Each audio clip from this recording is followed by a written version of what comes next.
muhkam shariatimizda har bitta hayotimizda uchraydigan ishga, savolga javob berilgan, yo'l ko'rsatilgan. Ulamolar uyquni 4 ga bo'lishadi. Podshohlar uyqusi, shaytonlar uyqusi, mo'minlar uyqusi, boylar uyqusi.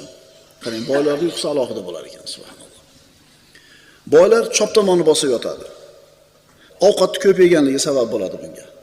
Endi hozir boy emas, kambag'al ham ko'p yeydigan payt ovqat seroq. Xullas, ovqatni ko'p yeydiganlarning uyqusi desak, to'g'riroq bo'lar ekan. Ovqatni ko'p yegan odam chap tomonni bosib yotadi.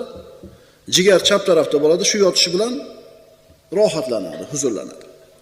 Podshohlar chalqamcha yotadi, osmonga qarab. Shaytonlar dum tushib yotadi. Endi musulmon kishi esa payg'ambarimiz sollallohu alayhi vasallamning sunnatiga muvofiq o'ng tomonida, o'ng yelkasini bosib yotadi, kaftini yuzini ostiga qo'yib yotadi. Payg'ambarimiz sollallohu alayhi vasallam Imom Buxoriy va Muslimdan keltirgan hadisda shunday deydilar. Bu hadis Baro ibn Ozib roziyallohu anhudan.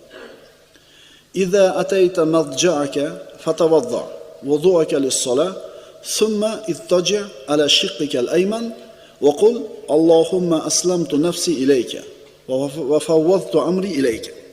Katta hadis. Rasululloh aytadilar, agar yotadigan joyingga kelsang, bas namozga qilganing kabi tahorat qil. Bu bitta odobi, bitta sunnati. So'ngra o'ng tarafingga yot va shunday degin: Parvardigor, nafsimni senga topshirdim, ishimni senga topshirdim. Katta hadis. Uyquda mana yotishlikda o'qiladigan bir qancha duolar bor, ma'sur duolar. Mana yosh bolalarimizga yotlatamiz, o'zimiz ham yotlab qo'ysak yaxshi bo'ladi. Toki mana shu yotishligimiz ham sunnatga muvofiq bo'lsin. Mana yeyish haqida yana ayrim narsalarni aytib o'tishlik kerak bo'ladi. Inson o'zi yeyotgan narsasi haqida bir to'liq ma'lumotga ega bo'lishligi kerak. O'tgan suhbatimizda aytdik, nima foyda, nima zarar, bu narsadan xabardor bo'lishligi kerak. Ehtimol inson o'zi bilmagan holda salomatchiligini yo'q qiladigan narsani iste'mol qilayotgandir. Agar shu narsani to'xtatib qo'ysa, bir katta bir kasaldan ehtiyot bo'lib qolishi mumkindir. Shuning uchun nimani yeyotganligini musulmon odam ko'rishligi kerak. Masalan, hammamiz yaxshi ko'rib yeydigan oppoq non. Bilasizmi? Ulamolar aytishadi, shu yeyiladigan narsalardan zahar 3 ta deydi. Tuz, shakar va oppoq non. Ya'ni bu narsa shunday narsaki, haddidan oshadigan bo'lsa zaharga aylanadi. Tuz, shakar va oppoq non. Ulamolar aytishadi, Rasululloh vafot etganlaridan keyin musulmonlar o'ylab topgan eng yomon narsalardan bittasi oppoq non. Nimaga bunday deyapmiz? Agar shu kitoblarga, tibbiy bir manbalarga murojaat qilib qaraladigan bo'lsa, mana shu tabiblar ham, hakimlar ham oppoq nonda foyda emas, ko'proq zarar bo'lishini aytadi. Bug'doyni po'rslog'ida bo'lar ekan hamma foydasi. Necha xil mineral, necha xil vitamin. Biz uni tuyib, oppoq unini ichidan olamizda, po'rslog'ini hayvonlarga berib turib, eng foydali joyini. Yelin bo'lgan, kraxmal bo'lgan narsani biz o'zimiz iste'mol qilamiz. O'shuning uchun semirib ketayotgan odamga diyetologlar diyeta qilib berayotgan paytda birinchi nimani yema deydi? Ana u diyetologlar bilan muomala qilganlar biladi albatta buni. Non yemay qo'ydim deydi, hiyla deydi, o'zimga kelib qoldim deydi. Payg'ambarimiz sollallohu alayhi vasallam mana shu oppoq nonni yemaganlar, birodarlar. Endi bu bitta meni bu masalan bilan hamma qora nonga o'tib ketmaydi. Bu aniq u.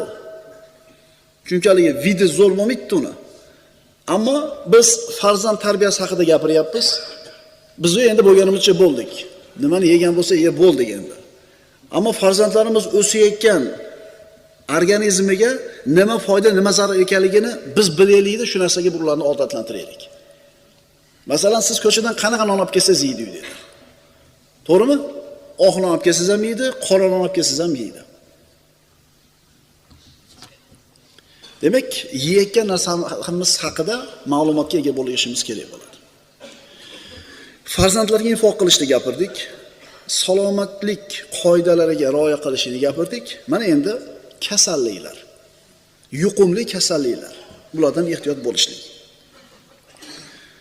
Kafa bil mar'i isman an yuzayya man yaqut. Imom Abu Dovuddan keltirilgan hadis Abdulloh ibn Amrdan. Bir kishi o'zini oila a'zolarini, o'zi boqadiganlarni zoya qilishligi u uchun yetarli gunoh. Oila a'zolaringizni zoya qilayotganligi siz uchun yetarli gunoh. Bu zoya qilishlik, iymoniy tarbiya bermaslik, zoya qilishlik, axloqini tuzatmaslik, zoya qilishlik, salomatchiligiga e'tibor qilmasligimiz ham zoya qilishlik. Bu narsa uchun ham gunohkor bo'lamiz. Bu narsa uchun ham gunohkor bo'lamiz. Ikkinchidan, yeyish, ichishda, uxlashda salomatchilik qoidalariga rioya qilishlik kerak. Uchinchidan, yuqumli kasalliklardan ehtiyot bo'lishlik kerak. Payg'ambarimiz sollallohu alayhi vasallamning aytgan har bitta so'zlari, qilgan har bitta ishlari bizga birodarlar namuna. Biz undan o'zimizga andoza olishimiz kerak. Kana fi wafdi Saqif rajulun majzum fa arsala ilayhi nabiy sollallohu alayhi vasallam irji faqad bayanak. Bu hadis Imom Muslimdan keltiriladi. Saqif qabilasining elchilari orasida bir mohov kishi bor edi. Rasululloh unga odam yuborib, sen ortingga qaytaver, biz seni bayatingni qabul qildik dedi. Ya'ni yuqumli kasali bor odamlarning orasiga kirib aralashib yurishligi to'g'ri emas. Alloh aytgani bo'ladi. Agar yozgan bo'lsa yuqib qolaveradi deb turib, tavakkalni noto'g'ri tushunadigan odamlarni ham eshitib qolamiz.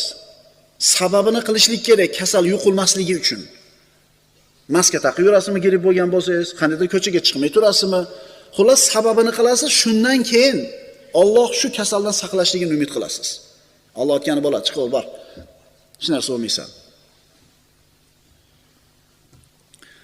Kasal ko'rgani boramiz. Biz ziyoratiga borgan odam ehtimol kasal yuqumli bo'lar.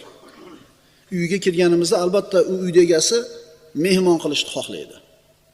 Mana shu bemor odamning oldida uzoq o'tirmaslik ham sunnat birodarlar. Ovqat yemaslik ham sunnat.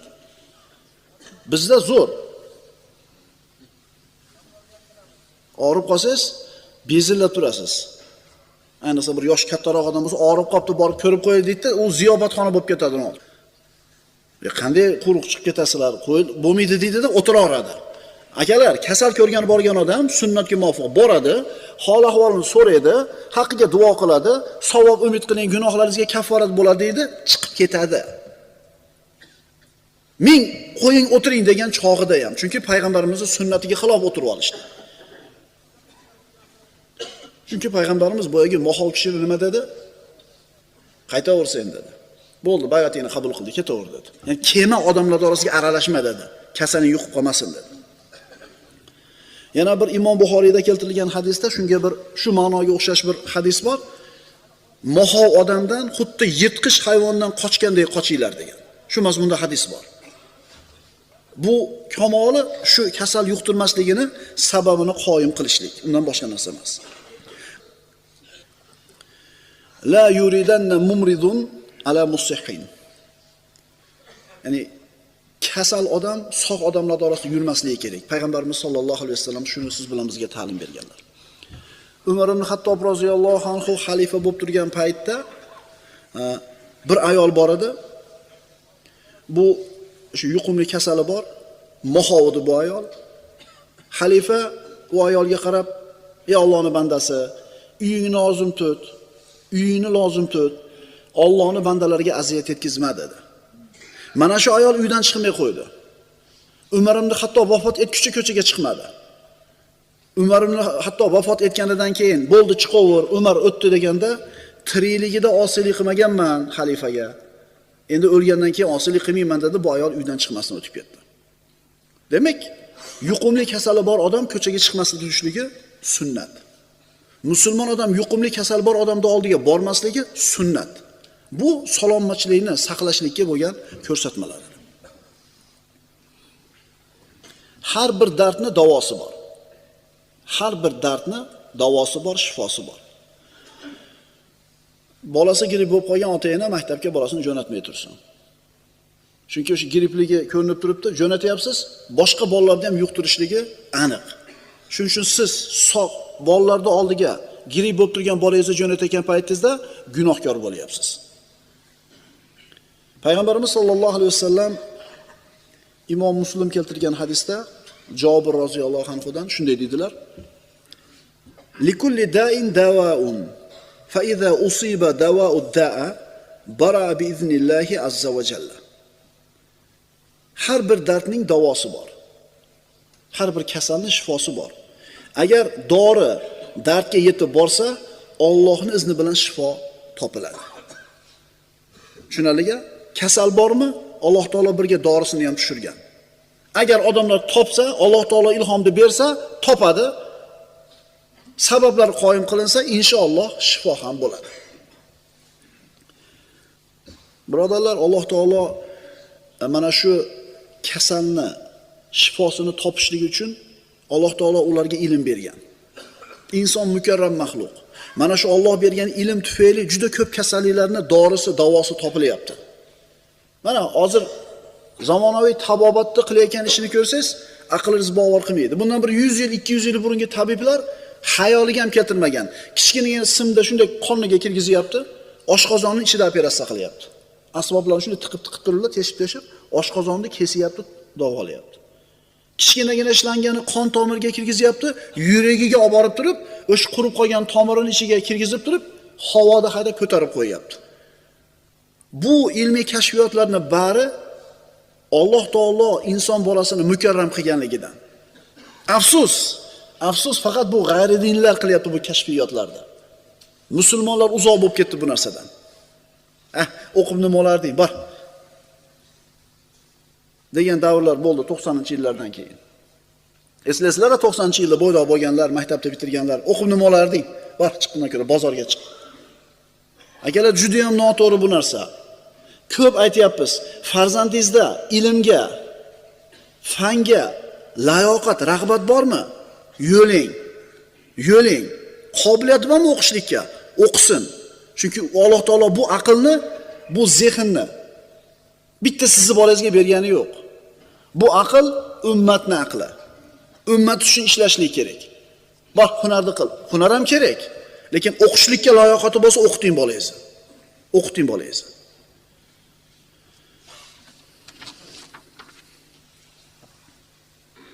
Har bir dardning davosi bor. Agar dori dardga yetib borsa, Allohning izni bilan bemor shifo topadi. Bu hadis bir ajibda. Tabibning ishi kasalni ko'rish, sababini aniqlash va dorini yozib berishlik. U yog'i kimdan? Tabib ham, dori ham o'zining ishini qila oladi, agar Alloh izn bergan bo'lsa. Va idza maridtu fa huwa yashfin. Kasal bo'lgan vaqtimda uning o'zi menga shifo berur. Alloh taolo Qur'onda shunday deydi, Shuaro surasida. Imom Ahmaddan keltirilgan hadis, payg'ambarimiz sollallohu alayhi vasallam aytadilar: "Tadawu ibadalloh, fa innalloha azza va jalla lam yunazzil da'an illa anzala ma'ahu shifaan illa al-mauta wal harama." Ey Allohning bandalari, davolaninglar. Albatta Alloh azza va jalla bir kasalni tushirgan bo'lsa, albatta u bilan birga shifosini ham, davosini ham tushirgan. Faqat qarilik bilan o'lim bundan mustasno dedi. Hamma kasalning dorisi bor, faqat qarilik bilan o'limning dorisi yo'q.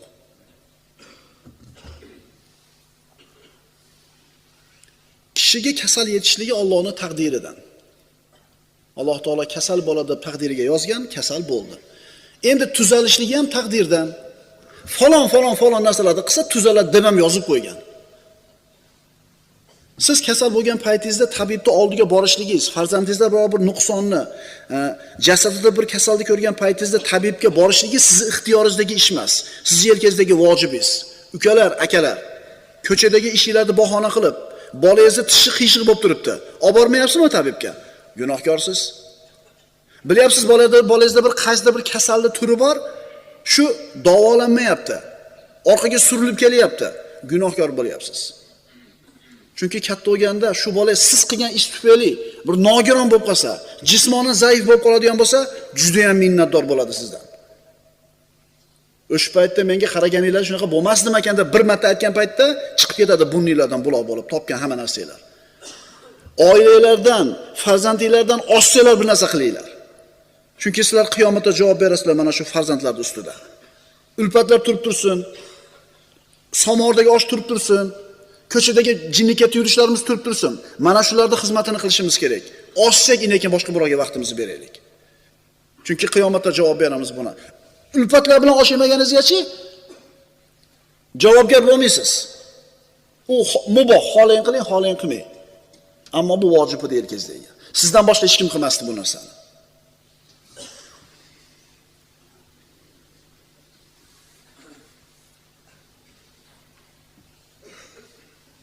Bir ajib hikmatli so'z bor ekan, diqqat qilinglar-da. Aytaveradi doktorlaring deydi-yu. Men deydi, oshimay turishim kerak ekan desa, aytaveradi doktorlaring deydi. Alaver deydi. Ota bobang yeb kelgan. Ota bobosi yeb kelgan. Yeydi, o'lib qoladi. Bulpatlar olib ko'mib qo'yadi. Diqqat. Hukumalar aytadi: "Al-mu'alajatu bi akhbari tabibin muslimin haziqin war'in tarqo ila mustaval fard." Ishonchli. Bu doktorlarga yoqadigan gap. Chunki doktor nazначение qiladi, pasiyent ishni qilmaydi, keyin bu men davolaman deb yuraveradi. Bu baloni ham bilmaydi. Siz men aytganimni qilmadingiz deydi. Ona yaxshi deydi. U ham o'shini aytgan, faqat uni gapiga amal qilgansan. Diqqat. Taqvoli, ishonchli musulmon tabibning ko'rsatmasi bilan qilinadigan muolaja farzi ayn darajasiga ko'tariladi. Qaytaramiz. Musulmon, ishonchli, taqvoli, xudojo'y musulmon tabib bergan ko'rsatmaga rioya qilishlik farzi ayn darajasiga ko'tariladi. Bunday qilasiz, hoji aka, ina yaxshi bo'lib qolasiz inshaalloh desa, shuni qilmasiz gunohkor bo'lasiz. Chunki sizni sog'ligingiz sizni mulkingiz emas. Farzandlaringiz mulki, ummatning mulki. Agar sog'ligingizni beparvo qo'yib turib kasal bo'lsangiz, oilangizni boqa olmaysiz, farzandingizni tarbiya qila olmaysiz, hech narsa qila olmaysiz. Xuddi shunga o'xshagandek farzandni jismoniy tarbiyasiga yoki biror bir kasaldan qutulishligi uchun tabib ko'rsatma berdimi, farzi ayn darajasiga ko'tariladi. Uni so'ziga amal qilishlik. O'shuning uchun tabiblar nimani yozib berayotganinglarni, nimani naznashat qilayotganlarni qarab qo'yinglar. Tushunalingmi? Qarang, endi domlalarning gapiga kelganimiz yetmaganda, endi tabiblar ham aytganini qilishimiz kerak ekan. Kerak birodarlar, kerak.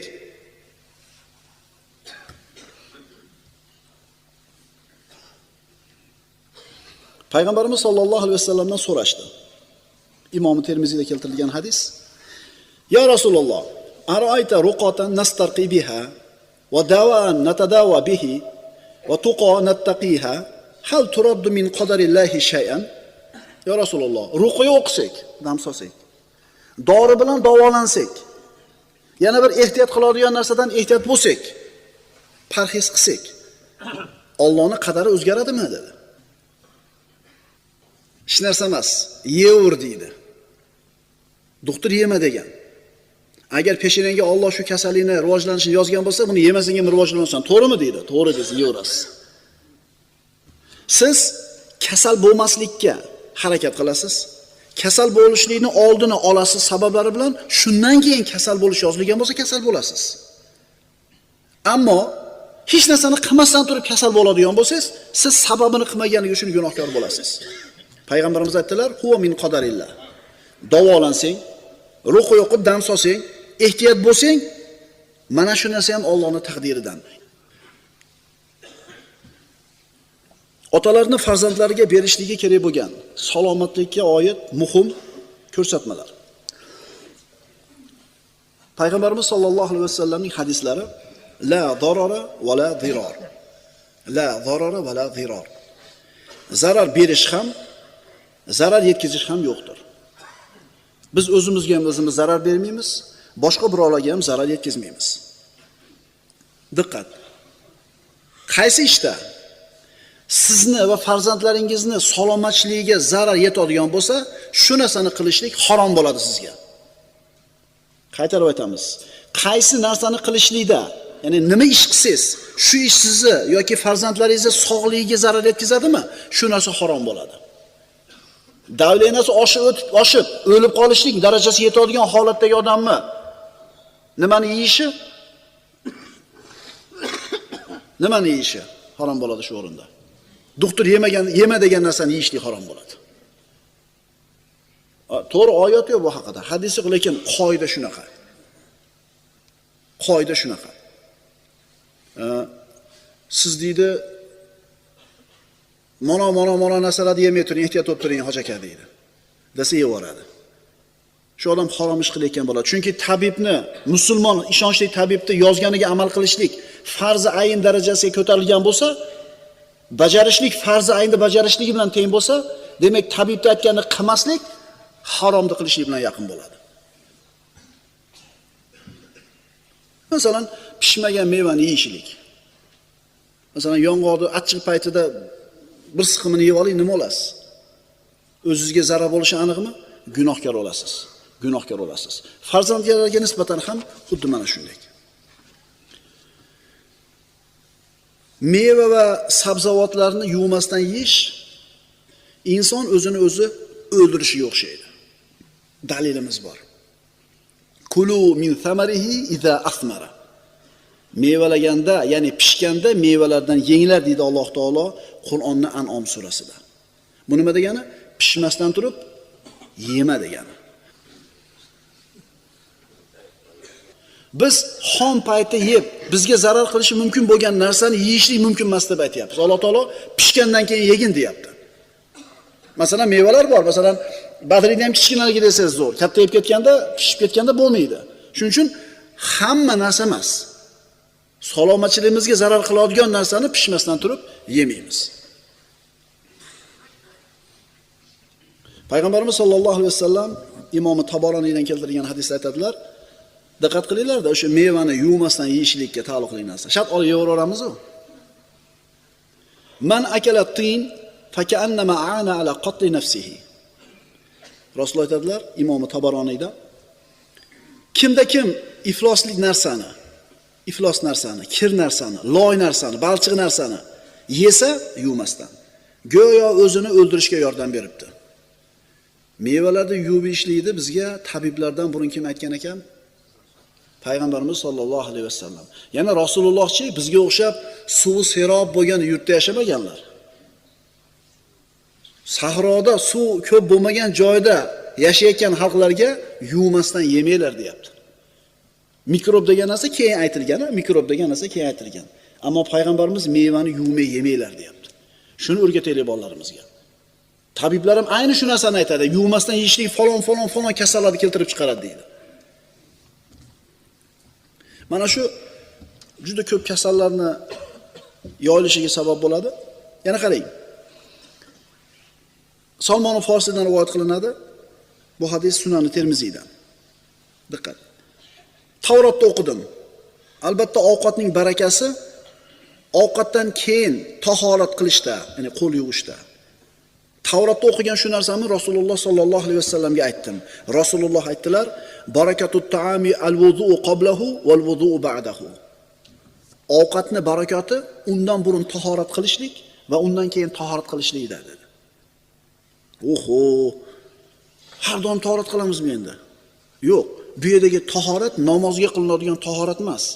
Qo'lni, ikki qo'lni va og'izni yuvishlik aytilgan. Demak, yeyotgan ovqatimizda barakat zo'r odatimiz bor. Mehmonga kirib ketsa nima qiladi? Chiqqanimizda nima qiladi? Men qoshiqda yeganman deysiz. Men qoshiqda.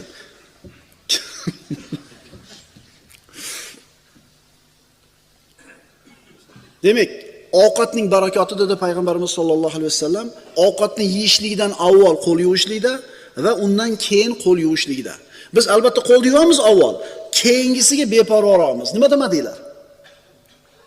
Shu narsaga e'tibor beraylik. Farzandlarimizni ham shunga odatlantiraylik. Keyingi ko'rsatma: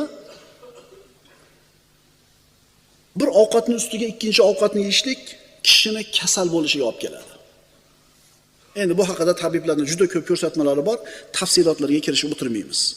Agar haqiqiy bir kitob bo'yicha ovqatlanaman, sunnat bo'yicha ovqatlanaman desangiz, biz bilan bizni yeyotgan ovqatlarimiz umuman to'g'ri kelmaydi. Bizi ovqatlanishimiz umuman to'g'ri kelmaydi.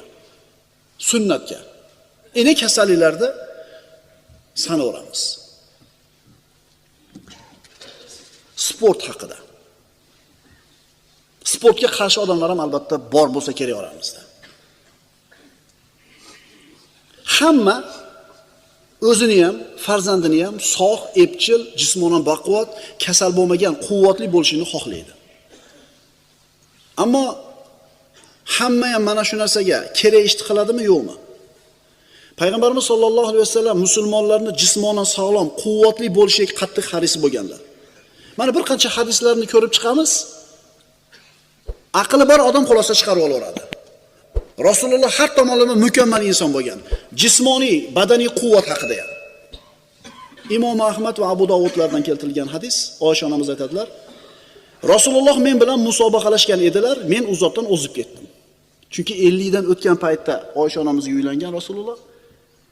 Shu ayolini ko'yini uchun safardan kelayotganda, sizlar ketib turaveringlar deb turib, qo'shimda yoki hamrohlarini musobaqa o'ynagan yugurib. 53 ga kirgan erkak yosh ayoli bilan o'zib ketdim deydi. Keyin vaqt o'tdi deydi Oysha onamiz. Menga sal go'sht bitgandan keyin Rasululloh o'zib ketdi. Bu haligi bilan bir deb qo'ydi. Sportmi bu?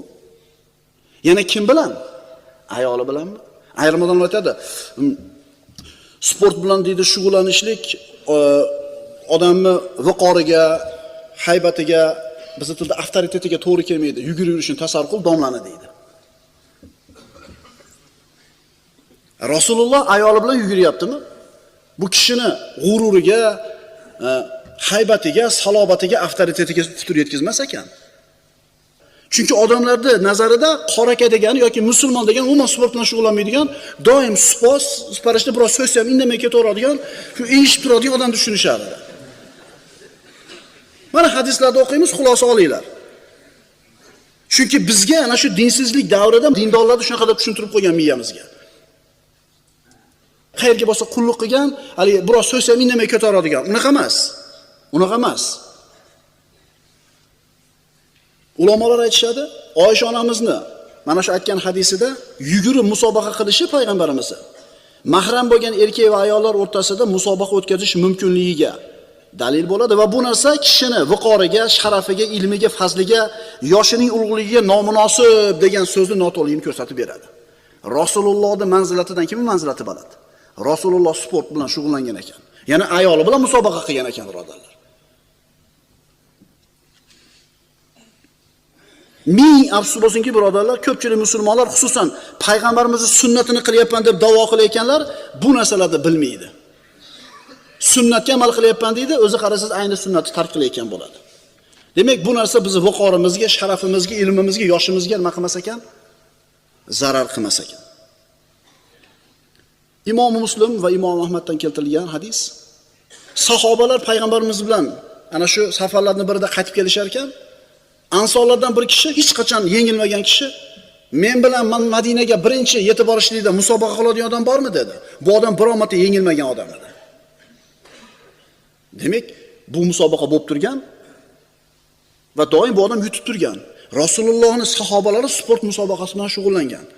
Shunda Salamat ibn Akva roziyallohu anhu: "Ya Rasululloh, ota-onam fido bo'lsin sizga. Menga ruxsat bering, men yuguray shu odam bilan" dedi. Otdan tez yugurgan deyiladi Salamat ibn Akva roziyallohu anhu. Rasululloh sollallohu alayhi vasallam xohishingiz bo'lsa mayli dedi. Salama aytadi, boyagi odamdan o'zib ketdim deydi. Sport musobaqa bo'lishini payg'ambarimiz nima qilyapti? Yo'lini beryapti. Yana Rukona ismli polvon. Mana Abu Dovud keltirgan rivoyatda shunday deyiladi. Muhammad ibn Ali ibn Rukona rivoyat qiladi. Rukona Rasululloh bilan kurash tushdi. Rasululloh uni yiqitdilar. Qarang, bu hali musulmon emas edi Rukona. Demak, musulmon bo'lmagan odam bilan sport musobaqasini qilish mumkin. Abu Dovud rivoyatida shunday deyiladi. Nabiy sollallohu alayhi vasallam badxo dedilar. Rukona ibn Yazid qo'y echkilarni haydab keldi va ey Muhammad, men bilan kurashga tushasanmi dedi. Rasululloh sovringa nima qo'yasan dedi. Qo'ylarimdan birini dedi.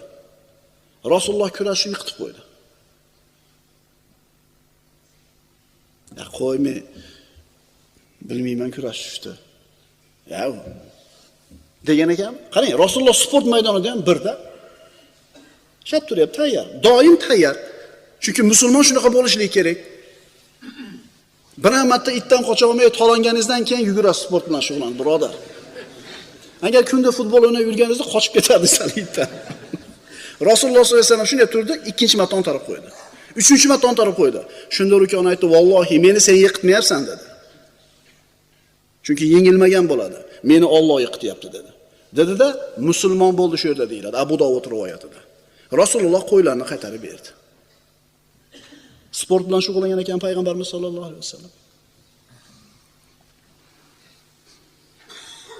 Mana Uhud va boshqa g'azotlarga payg'ambarimiz sollallohu alayhi vasallam chiqib ketayotgan bo'lsa, yosh bolalar ham biz ham chiqamiz siz bilan desa, Rasululloh kurashtirib ko'rar edi. Jismonan baquvvat bo'lsa, musulmonlar safiga askar qilib olib ketar edi. Rasululloh sollallohu alayhi vasallam siz bilan bizni jismonan sog'lom bo'lishimizni xohlagan. Biz qachon chiqamiz sport bilan shug'ullangani? Yo kalta yeganimizda qattiq. Yosh bola urib qo'ydi deydi. Yo o'tirib turishga qiynalib qolganimizda, yurmasam bo'lmaydi bo'lib ketibdi deydi. Semirib ketibman deydi. Semirib ketgan uchun yuguryapti. Bo'lmasa yugurmas edi bu. Nima deb yugurish kerak ekan o'zi? Innamal amalu binniyat, birodarlar. Jismonan sog'lom bo'lishligim payg'ambarimiz sollallohu alayhi vasallam ko'rsa xursand bo'ladigan ish deb turib chiqsa, sport bilan shug'ullanish ibodat bo'ladi, birodarlar. Innamal amalu binniyat. Sport bilan shug'ullanishidan maqsad jismonan baquvvat bo'lsam, Alloh meni yaxshi ko'radi deb e'tiqod qilsangiz, shu sportingiz ibodat bo'ladi. Modomiki bu sport harom bo'lmasa edi. Shu siz shug'ullanayotgan turi. Chunki al-mu'minul qawiyyu khayrun va ahabbu ilallohi minal mu'minid zoif degan payg'ambarimiz sollallohu alayhi vasallam. Abu Hurayra roziyallohu anhudan, Muslimdan bu hadis. Imom Muslimdan. Kuchli mu'min zaif mu'mindan ko'ra Allohga yaxshiroq va mahbubroq. Tushunarlimi?